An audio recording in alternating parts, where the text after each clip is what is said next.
श्रीमद् भागवत महापुराण प्रथम स्कंद 12वां अध्याय परीक्षित का जन्म।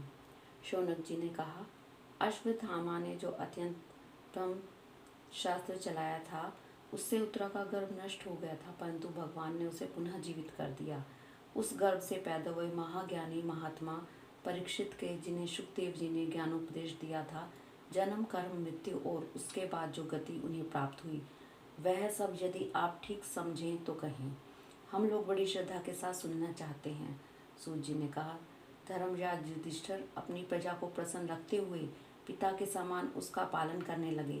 भगवान श्री कृष्ण के चरण कमलों के सेवन से वे समस्त भोगों से निस्पृह हो गए थे। शौनक आदि ऋषियों, उनके पास अतुल संपत्ति थी। उन्होंने बड़े बड़े किए तथा उनके फलस्वरूप श्रेष्ठ लोगों का अधिकार प्राप्त किया था। उनकी रानियां और भाई अनुकूल थे। सारी पृथ्वी उनकी थी। वे जम्बूद्वीप के स्वामी थे और उनकी कीर्ति स्वर्ग तक फैली हुई थी।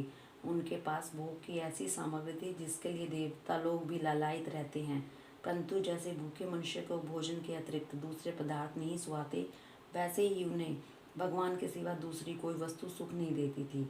शौनक जी, उत्तरा के गर्भ में स्थित वह वीर शिशु परीक्षित जब अश्वत्थामा के ब्रह्मास्त्र के तेज से जलने लगा, तब उसने देखा कि उसकी आंखों के सामने एक ज्योतिर्मय पुरुष है। वह देखने में तो अंगूठे भर का है, परंतु उसका स्वरूप बहुत ही निर्मल है। अत्यंत सुंदर श्याम शरीर है, बिजली के समान चमकता हुआ पीताम्बर धारण किए हुए है, सिर पर सोने का मुकुट झिलमिला रहा है। उस निर्विकार पुरुष के बड़ी ही सुंदर लंबी लंबी 4 भुजाएं हैं। कानों में तपाए स्वर्ण के सुंदर कुंडल हैं। आंखों में लालिमा है।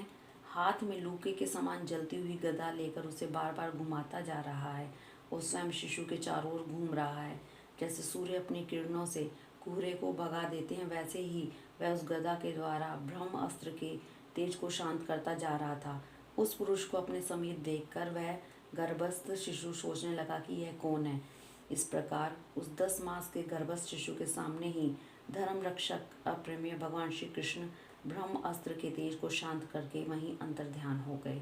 तदंतर अनुकूल ग्रहों के उदय से युक्त समस्त सद्गुणों को विकसित करने वाले शुभ समय में पांडु के वंशधर परीक्षित का जन्म हुआ।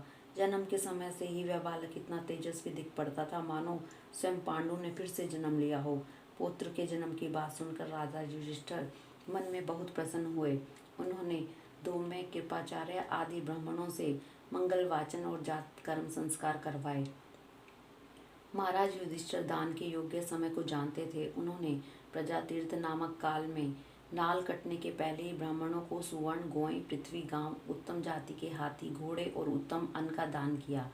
ब्राह्मणों ने संतुष्ट होकर अत्यंत विनयी युधिष्ठिर से कहा, पूर्ववंश शिरोमणे, काल की दुर्निवार गति से यह पवित्र पूर्ववंश मिटना ही चाहता था, परंतु तुम लोगों पर कृपा करने के लिए भगवान विष्णु ने यह बालक देकर इसकी रक्षा की है, इसलिए इसका नाम विष्णुरात होगा। निसंदेह यह बालक संसार में बड़ा यशस्वी, भगवान का परम भक्त और महापुरुष होगा। युधिष्ठिर ने कहा, महात्माओं, यह बालक क्या अपने उज्ज्वल यश से हमारे वंश के पवित्र कीर्ति महात्मा राजर्षियों का अनुसरण करेगा? ब्राह्मणों ने कहा, धर्मराज, यह मनुपुत्र इक्ष्वाकु के समान अपनी प्रजा का पालन करेगा तथा दशरथ नंदन भगवान श्री राम के समान ब्राह्मण भक्त और सत्य प्रतिज्ञ होगा। यह उशीनगर नरेश शिवी के समान दाता और शरणागत वत्सल होगा तथा याज्ञिकों में दुष्यंत के पुत्र भरत के समान अपने वंश का यश फैलाएगा। धनुर्धरों में यह शस्त्रबाहु अर्जुन और अपने दादा पार्थ के समान अग्रगण्य होगा। यह अग्नि के समान दुर्धर्ष और समुद्र के समान दुस्तर होगा।